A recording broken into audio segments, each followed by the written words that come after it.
Capítulo 2. Él nunca dejó que un donut recién hecho se enfriara. Mis compañeros de clase me llamaban ballena en el parvulario, y yo los odiaba por ello. No puedo oír la palabra usada incluso en su verdadero contexto hoy en día sin un estremecimiento de dolor. Mis padres se dieron cuenta de que yo tenía un problema cuando tenía unos 7 años y entonces empecé lo que iba a convertirse en una vida visitando médicos. El pediatra era amigo de mi madre y le dijo que no se preocupara, que probablemente superaría mi problema de peso. Habiendo escuchado muchas veces que la obesidad es el resultado del pecado, me pregunto qué pecados había cometido a la edad de 4 o de 5 años que me habían hecho tan gordo. La mayoría de los pecados jugosos y divertidos ni siquiera habían cruzado por mi mente en aquellos tiempos. Uno de los primeros miembros de Comedores Anónimos y amigo mío solía decir: en cada patio de una escuela hay por lo menos un niño gordo, y en mi patio ese era yo. Yo era el gordo en el mío, más gordo que los simplemente rellenitos, el blanco de todos los chistes y de todas las burlas. Solía desear haber nacido deforme o jorobado, porque por lo menos los otros trataban de ayudar a estos desafortunados. Pero de mí solo se reían, implicando que yo estaba gordo por mi propia culpa, y eso me dañaba tan profundamente porque yo pensaba que eso era cierto. Ocasionalmente yo oigo a los miembros de Comedores Anónimos decir que están contentos de ser comedores compulsivos porque eso les hace ser elegibles para este maravilloso programa. No puedo creer que fueran niños gordos. Me encanta lo que este programa es para mí y también, pero yo no pasaría el infierno de ser un niño gordo otra vez por nada. Así que asistí a varias escuelas de niño. Cada una era un nuevo lugar para ser el blanco de todos los machitos. En el instituto mi apodo era el John Bug, como el escarabajo enorme, y repulsivo, así que tiene muchas patitas. Me gradué 4 meses después de mi 16º cumpleaños y para ese tiempo yo ya tenía 131 kilos. Como se pueden imaginar, no era muy popular entre las chicas y ese sentimiento de estar siempre fuera de todo me dejó unas cicatrices que aún hoy todavía me molestan. Fui a la preparatoria y por primera vez comencé a aislarme. Comencé a comer compulsivamente a lo grande aquí, ganando peso tan rápidamente que mi piel no pudo aguantarlo. Todavía tengo las marcas de las estrías desde los codos hasta las rodillas. Nunca llevo camisas de manga corta, incluso ahora. Y más aún, mis estrías sirven como un recordatorio de cómo yo sería ahora exactamente si no fuera por este programa milagroso. Mientras estudiaba, iba a un horno todas las mañanas a las 3, cuando los donuts estaban listos. Yo compraba 18 donuts y un pastel de crema y 2 litros de leche. Y siempre me comía los donuts en el camino de vuelta a mi habitación. Un epitafio que sí que le iría muy bien a mi tumba sería: aquí yace un hombre que nunca dejó que un donut caliente se enfriara. Para la mayoría de la gente, la facultad es uno de los momentos cumbres de la vida. Nuevos amigos, independencia, cursos interesantes. Mi forma de comer y mi incapacidad para manejar los caprichos de la vida hicieron de mí un fracaso en la facultad. Yo me fui después de un par de años, justo a tiempo para evitar que me expulsaran. Una vez durante este tiempo, mi médico me tomó mi presión sanguínea e inmediatamente me mandó al hospital donde estuve ingresado durante 6 semanas. Mi presión sanguínea se normalizó después de unas horas de tranquilidad y descanso, pero se dieron cuenta de que necesitaba perder peso más que ninguna otra cosa. Me mantuvieron allí y, créanlo o no, su dieta sí funcionó porque perdí peso. Luego ellos cometieron un crítico error permitiéndome que me fuera, así que recuperé ese peso y aparte unos cuantos kilos más extra. Pronto me casé y empecé otra ronda de exámenes médicos. Descubrí entonces las anfetaminas y me enamoré de ellas porque podía controlar mi comida mientras yo trabajaba 24 horas al día. Hablaba como un rayo y me sentía maravillosamente hasta que 3 días después me derrumbé. Entonces me hartaba y dormía hasta que se me pasaba el efecto. Yo creo que he hecho todas las dietas conocidas por el género humano y veía cada una como una solución maravillosa, incluso cuando una y otra vez no perdía peso. Todo esto me llevó a mi primera visita al psiquiatra y después de 1 o 2 sesiones me dijo que la forma más fácil para poderme ayudar era que yo perdiera el peso y luego podríamos hablar de cualquier problema que hubiese enterrado. Así que pensé que eso era una gran idea y me fui pensando en hacer eso justamente. Sin embargo, yo paré en el camino a casa para coger una hamburguesa y un batido de chocolate. De la misma forma, yo podía haberme aconsejado el saltar desde la ventana del 6.º piso y volar alrededor del edificio antes de que pudieran ayudarme. Yo tenía una buena intención. He pasado horas interminables comiendo, mientras que me preguntaba a mí mismo, ¿por qué demonios no lo dejas? Yo sabía que estaba lleno, pero esto lo hacía por gula y necesitaba justo un poco más, para así satisfacer mi escurridizo picazón. Lo más de cerca que yo he llegado en mi búsqueda agotadora fue a una mezcla de sabores dulces con salados, como bocadillos de mantequilla con cacahuates con mermelada y fritos de maíz. Yo les digo a mis amigos alcohólicos que ellos no han sabido nunca lo que es un mal sabor por la mañana, hasta que ellos hayan pasado una resaca de mantequilla de cacahuates. Y de cuando en cuando yo vomitaba, pero jamás a propósito. Cuando yo comía tenía la intención de retenerlo, pero a veces yo comía tanto que mi estómago no tenía capacidad suficiente. He pasado noches enteras en la alfombrilla del baño para no tener que levantarme de la cama para devolver el estómago otra vez. Y tan pronto como yo sentía la sensación de alivio, yo pensaba que mejor comía algo más para no sentirme débil. Así que el show empezaba todo de nuevo.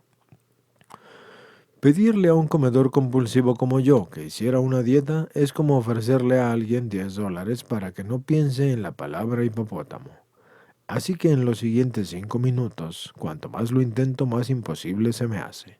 Siempre pensé que todo el mundo quería comer de la misma manera que yo, pero ellos tenían suficiente fuerza de voluntad para controlarlo.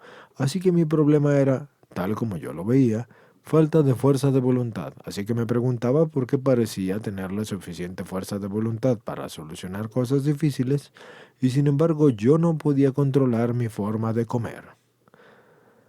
Ya me habían dicho, hombre, incluso un perro sabe cuándo parar de comer. Bien, me parece que los perros tienen algo que yo no tengo. Sin embargo, yo he conocido a un perro que no sabía cómo parar y tenía que sujetarlo cuando comía para que no se atragantara. Así que no todos los perros sabían, ni tampoco yo. Entre las muchas cosas que yo probé fue ir a la iglesia, y no pretendía menospreciar la religión porque esa era una forma en la que la mayoría de las personas encuentran y desarrollan su espiritualidad, pero no me funcionó. Me dijeron, sacarás de acuerdo con lo que pongas. Así que yo me puse a trabajar y estaba casi siempre allí cuando se abrían las puertas. Estaba en la junta directiva, dirigía la recogida de fondos anual y enseñaba en la escuela dominical. Todo eso fue inútil. Alguien me dijo que estaba rezando por cosas equivocadas, y puede que así fuera. Así que seguía pidiendo a Dios que me quitara este mono de mi espalda, prometiéndole muchas cosas cuando lo hiciera. Pero según yo vi en aquel momento, Dios no hizo su parte. Sin embargo, la iglesia me llevó a un retiro el 20 de mayo de 1961 con otros 2 más en mi coche y uno de ellos era un alcohólico en recuperación con más de 2 años de sobriedad en el programa de Alcohólicos Anónimos. Finalmente yo conseguí reunir el valor de preguntarle si es que creía que Alcohólicos Anónimos podría ayudarme, así que se lo pregunté en una forma de broma. Así, si él se reía, yo podía reírme con él. Mas en cambio guardó silencio un rato y luego dijo, no veo por qué no. Él había escuchado el dolor en mi voz y por medio de él, Dios respondió. Así que empezó a decirme algo sobre el programa y comprendí al instante que este hombre quería beber por las mismas razones por las que yo quería comer y que había podido abstenerse de beber felizmente durante más de 2 años. Lo que fuera que hubiera hecho, y así hubiera sido por él, era exactamente lo que yo necesitaba y quería.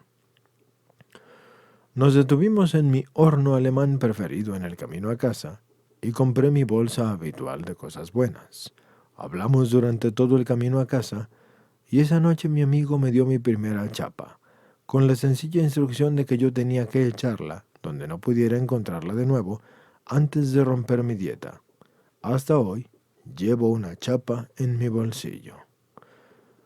Durante las siguientes 24 horas que siguieron, yo pasé por una experiencia espiritual abrumadora que ha cambiado mi vida. Los pasos no lo hicieron y no sabía mucho sobre ellos en aquel momento. Lo que me funcionó fue que alguien había estado dispuesto a compartir conmigo lo que le había funcionado a él.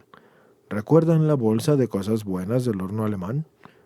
Nunca tomé el primer bocado. John, mi padrino alcohólico, sí me habló de ir un día a la vez y sugirió que hiciera un contrato diario con Dios, tal y como yo lo concibiera. Lo hice y aún lo sigo haciendo. Le pedí a Dios que me liberara de la compulsión de comer por ese día y todos los días de mi vida, cada día. Los 20 minutos que yo dedicaba a esto todas las mañanas, solo y en silencio, hacían de cada día un día mejor. Así que John empezó a guiarme por los pasos explicando que son sugeridos de la misma manera que es sugerido el no sumergir mi cabeza en agua por 5 minutos. Después de 34 días de abstinencia, que era continua, hice mi primera llamada de paso. Es decir, hice el paso 12 a mi vecina, de nombre Norma B. Yo estaba seguro de que ella era como yo, y Norma se interesó y empezó el programa y perdió mucho peso. Así que juntos formamos algo llamado Glotones Anónimos. Y nuestra fuerza base, y sin embargo así, venía de Alcohólicos Anónimos, aunque ninguno de los dos era alcohólico. Éramos bienvenidos tanto en las reuniones abiertas como en las que eran cerradas. Y en los retiros, razón por la cual yo les estaré eternamente agradecido, nos mantuvieron en el camino mientras intentábamos atraer miembros a Glotones Anónimos. En poco más de un año había 5 grupos de Glotones Anónimos en el área central de Texas. En junio de 1962 escuchamos hablar de comedores compulsivos anónimos y a través de la oficina de Alcohólicos Anónimos en Nueva York.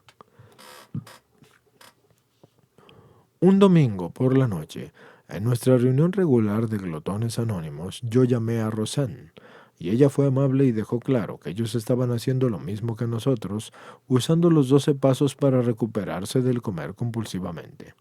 Habiéndonos sentido tan solos, estábamos felices de encontrar otros que seguían el mismo programa que nosotros seguíamos. Posteriores conversaciones nos llevaron a discutir acerca de la primera conferencia a la cual asistieron representantes de cada uno de los grupos. 5 delegados de Glotones Anónimos y 16 de Comedores Compulsivos Anónimos, razón por la cual el voto del nombre de la organización que surgía de nuestra nueva mezcla resultó 16-5 a favor de Comedores Compulsivos Anónimos. Así que me hice muy activo, dedicándole mucho de mi tiempo a asuntos de Comedores Compulsivos Anónimos, y me sabía los pasos de memoria y estaba convencido de que nadie era más espiritual que yo. Así que llegué a 4 años de abstinencia, luego la compulsión regresó y me resbalé.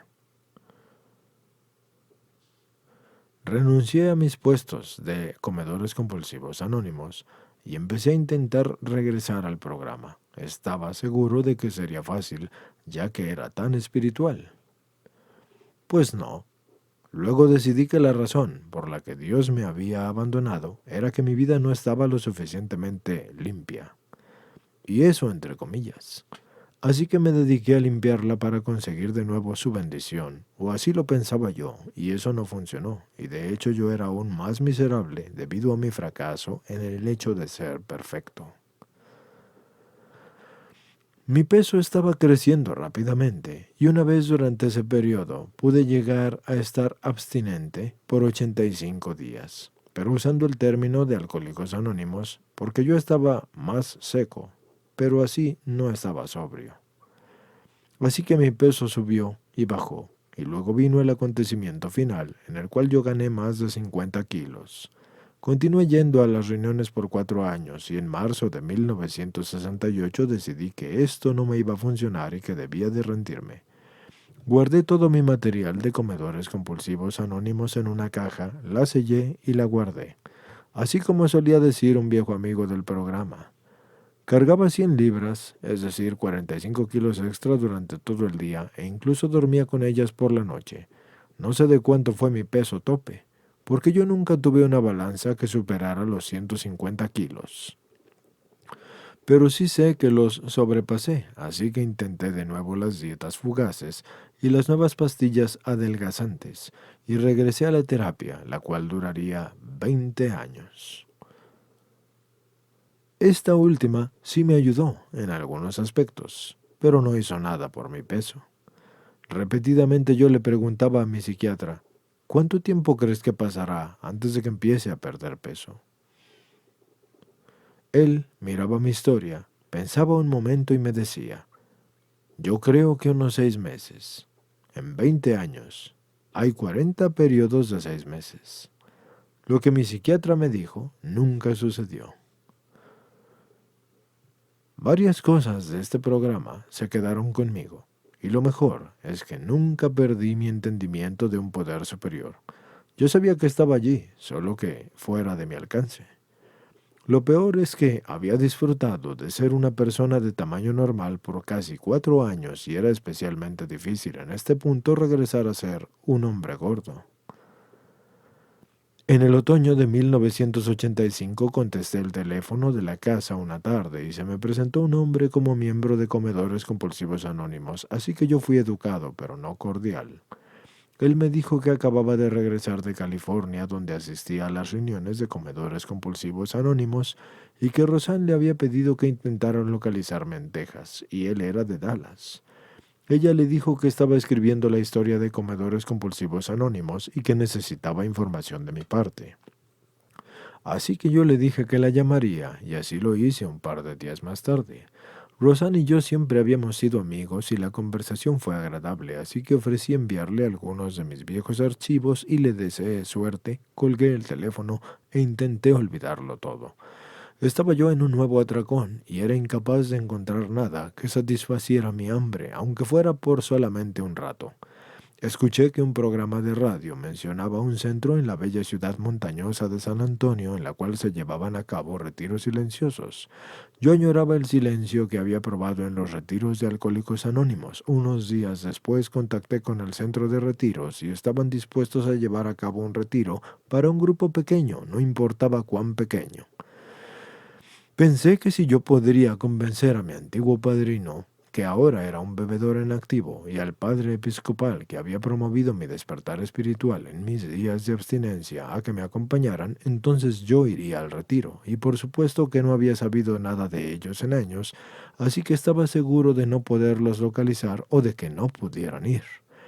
Así que me equivocaba de nuevo porque les encantó la idea y usé esas 24 horas de silencio para leer el libro grande y decidir si yo debía intentar seguir el programa de Comedores Compulsivos Anónimos una vez más. La decisión parecía fácil y de inmediato yo inicié mi nueva abstinencia y como un milagro de milagros pude terminar mi primer día sin ponerme ciego. Cuando yo regresé a casa, fui a una reunión de Comedores Compulsivos Anónimos. Tan pronto como pude, no usé mi verdadero nombre porque tuve miedo de que alguien se acordara de mí. Yo no quería que se me cargara otro fracaso a mi cuenta y estaba en una reunión con 8 días de abstinencia y cuando me tocó hablar dije mi nombre, que era un glotón y un comedor compulsivo y que acababa de presenciar 8 milagros seguidos. Ahora, más de 10 años después, aún pienso que un día de abstinencia es un milagro. Al día de hoy yo he perdido más de 50 kilos y he mantenido esa pérdida de peso por más de 10 años. Yo no tengo palabras para expresar mi agradecimiento por esa recuperación y la vida tampoco ha sido suave en este tiempo. Desde mi regreso a Comedores Compulsivos Anónimos, los siguientes sucesos han acontecido en mi vida, lo que es la pérdida de peso significativa, la separación de mi esposa de 37 años de matrimonio, la venta de mi negocio y la mudanza de mi casa de 30 años, el divorcio, el cual dividió al mundo en dos bandos: aquellos que pensaban que yo era un miserable, y yo y la muerte de mi madre. Estos acontecimientos estarán en las cabeceras de las listas del estrés, pero yo no tuve que comer debido a ninguno de ellos. Y no es que no haya habido dolor, porque a veces el dolor era insoportable, pero yo no tuve la compulsión de comer. Muchas veces se me pregunta si puedo saber por qué resbalé.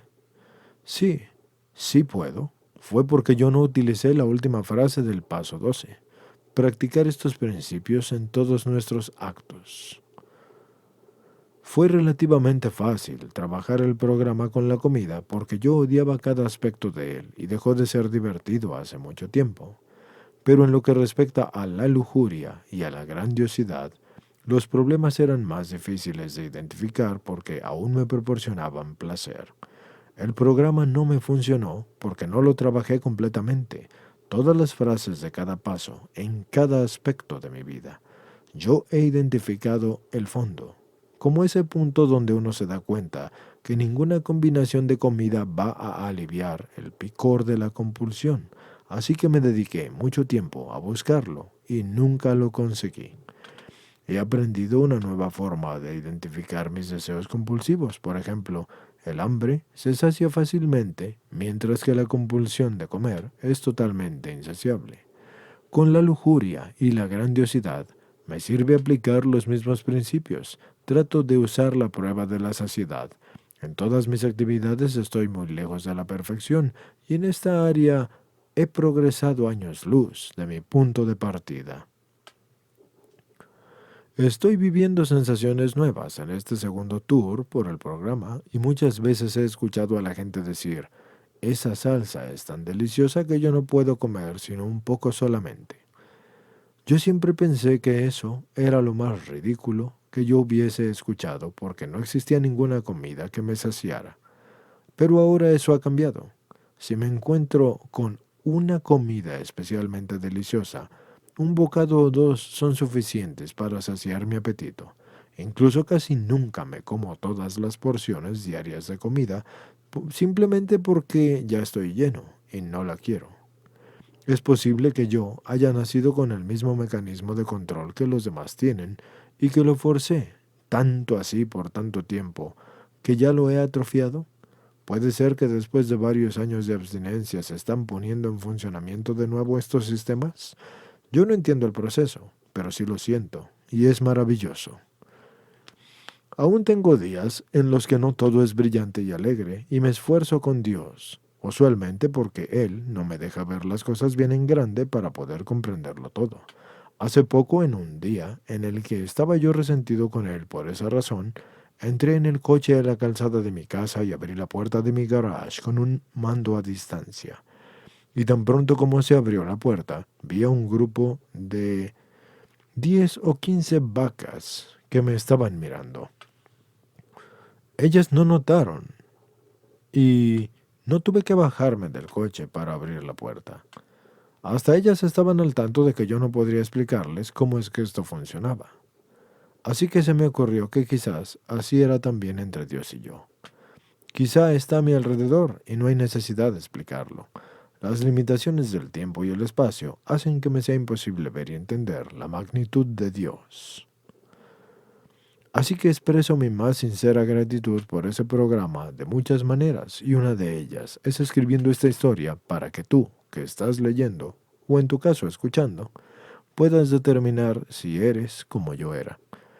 Si crees que sí, pues bienvenido, porque este maravilloso programa funcionará para ti, así como ha funcionado para mí. Y con esto, señores, pasamos al siguiente capítulo.